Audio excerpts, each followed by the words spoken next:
रामविलास पासवान का पुराना कार्यालय चिराग के हवाले, कहा पिता और चाचा की यादें इससे जुड़ी हैं। नमस्कार, मैं रागनी और आप देख रहे हैं वीपीएस न्यूज। चिराग पासवान पुरानी लोक जनशक्ति पार्टी के कार्यालय पहुंचे। यह पूर्व केंद्रीय मंत्री पशुपति पारस के नाम था, जिसे भवन निर्माण विभाग ने कुछ दिन पहले ही ले लिया है। केंद्रीय मंत्री चिराग पासवान को अपने पिता और चाचा का पुराना कार्यालय उन्हें मिल गया है। भतीजे चिराग पासवान को ये कार्यालय चाचा पशुपति पारस से लेकर दिया गया है, जो कुछ दिन पहले तक राष्ट्रीय लोक जनशक्ति पार्टी का ऑफिस हुआ करता था। शुक्रवार को चिराग पासवान अपने पिता के इस पुराने ऑफिस का निरीक्षण करने पहुंचे। उन्होंने नारियल तोड़कर अपने नए कार्यालय में प्रवेश किया।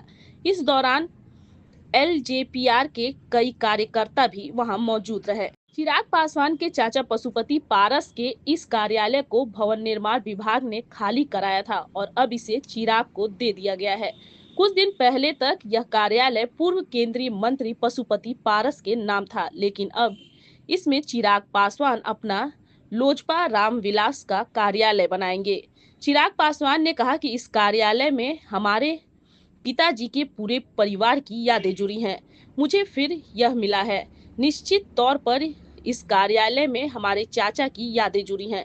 चिराग पासवान ने अपने चाचा का जिक्र करते हुए कहा कि उनके साथ में लंबे समय तक रहा, लेकिन परिस्थितियां बदलती हैं। यह परिस्थितियां उन्हीं के जरिए बनाई गई हैं कि आज हम लोग अलग अलग हैं।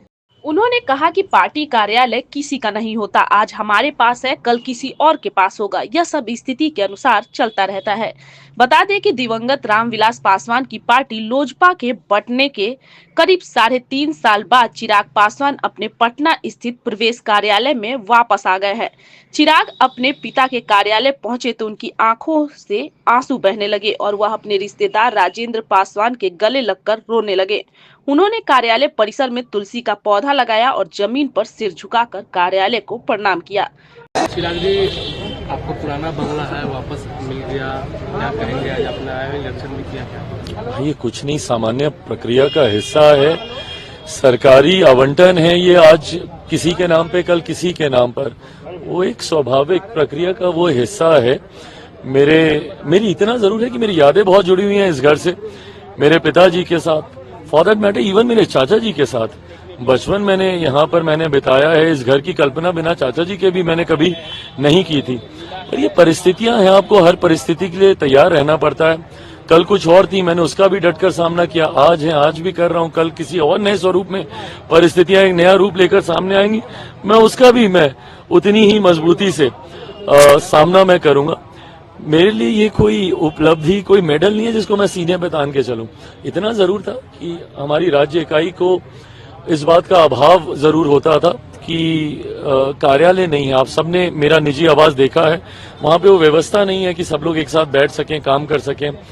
अभी तक हम लोग बिहार सरकार से मांग करते रहे थे एक कार्यालय की, पर मुझे लगता है कि उसकी कुछ बेसिक रिक्वायरमेंट्स होती हैं। At least few number of representation either in the Vidhan Sabha or in the parliament, जो हम लोग के पास नहीं थी। हम लोग का कोई विधायक नहीं था, हम लोग का कोई सांसद नहीं था।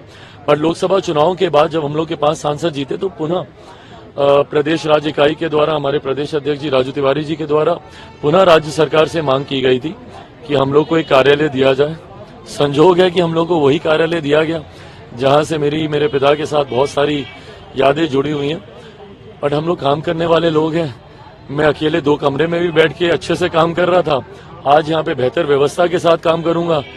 जिसको काम करना है वो किसी भी परिस्थिति में कर लेता है, मैं ये मानता हूँ। आपके पुराने संसदीय क्षेत्र में जमुई में आज प्रधानमंत्री आए थे और आज कार्यक्रम हुआ। बिल्कुल, आज मेरे लिए आज का दिन बहुत ज्यादा महत्वपूर्ण है।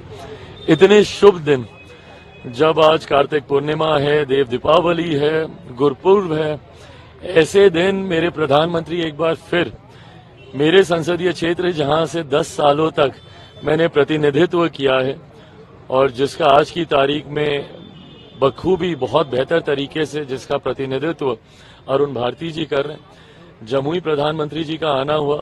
जमुई बिहार के सबसे पिछड़े जिलों में से एक माना जाता, लोकसभा भी। ऐसे में लंबे समय तक कोई प्रधानमंत्री जल्दी जमुई जाता नहीं था। ऐसे में मेरे प्रधानमंत्री पिछले 5 सालों में अगर आप देखें तो वो 3 बार वहां पर जा चुके हैं। पिछले 7 महीने में ही वो दूसरी बार, अभी चुनाव प्रचार के लिए आए थे, एक बार फिर आए। तो ऐसे में प्रधानमंत्री जी का प्यार जमुई वासियों के प्रति तो है ही, बिहारियों के प्रति भी। 48 घंटे में दूसरी बार, कल दरभंगा में थे परसों और आज जमुई में थे। पर साथ ही साथ ये मोदी की वो गारंटी है जिसने जनता का विश्वास मेरे प्रधानमंत्री जी के प्रति बढ़ाया है, उस गारंटी को पूरा करना। एक एक वादे को जो लोकसभा के वक्त मेरे प्रधानमंत्री ने किए थे, उन वादों को एक एक करके मेरे प्रधानमंत्री पूरा करने का काम कर रहे हैं। दरभंगा में एम्स की मांग हम लोग लंबे समय से कर रहे थे। लगभग 12,000 करोड़ से ज्यादा की राशि की परियोजनाओं का कल शिलान्यास मेरे प्रधानमंत्री के द्वारा किया गया।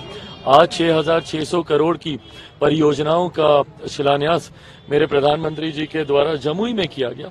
तो ये उन वादों को पूरा मेरे प्रधानमंत्री कर रहे हैं और कहीं ना कहीं इसमें डबल इंजन सरकार की वो खूबसूरती दिखती है। जहां केंद्रीय स्तर पर मेरे प्रधानमंत्री, तो वहीं बिहार के स्तर पर एनडीए गठबंधन का नेतृत्व कर रहे हमारे मुख्यमंत्री आदरणीय नीतीश कुमार जी। डबल इंजन की सरकार वो सहजता देती है कि बड़ी से बड़ी परियोजनाएं सरलता से धरातल पर उतर सकें।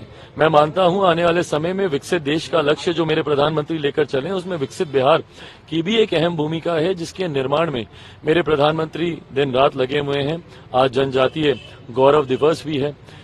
भगवान बिरसा मुंडा जी की 150वीं जन्म शताब्दी के अवसर पर जिस भव्य आयोजन आज देश भर में किया गया, अलग अलग राज्यों में किया गया, और जनजातीय समाज को जिस तरीके से मुख्य धारा के साथ, विरासत के साथ विकास भी, उनके मूल स्वरूप का संरक्षण करते हुए उनको विकास के साथ कैसे जोड़ा जा सके, ये सोच मेरे प्रधानमंत्री की है। ये इन्हीं की सोच का ही नतीजा है कि समाज के सबसे वंचित वर्ग से आने वाली एक महिला आज देश के सर्वोच्च पद पर है।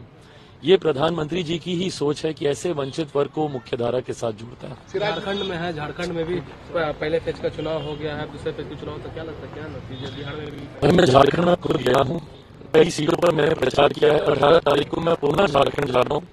At the same time Maharashtra में भी हम लोग का संगठन काम कर रहा है। 17 तारीख को मैं महाराष्ट्र भी जा रहा हूँ, बीजेपी और एनडीए गठबंधन के कई प्रत्याशियों के लिए प्रचार करने। मैं जहां जहां जा रहा हूं, एक बात तो तय है कि एनडीए की सरकार झारखंड में बनने जा रही है और पुनः महाराष्ट्र में बनने जा रही है। झारखंड में पिछले 5 साल के कार्यकाल से जहां पे वहां की जनता त्रस रही है, तो वहीं पिछले कुछ सालों के कार्यकाल से महाराष्ट्र की जनता पूरी तरीके से संतुष्ट रही है। दोनों जगह जनता ने ये मन बनाया है कि 23 तारीख को जो परिणाम आएंगे, एनडीए की सरकार झारखंड में, एनडीए की सरकार महाराष्ट्र में, और इससे पहले कि आप पूछें, चारों विधानसभा बिहार में भी हम लोग उपचुनाव में जीतने जा रहे हैं। धन्यवाद। मैं रागनी और आप देख रहे थे वीपीएस न्यूज।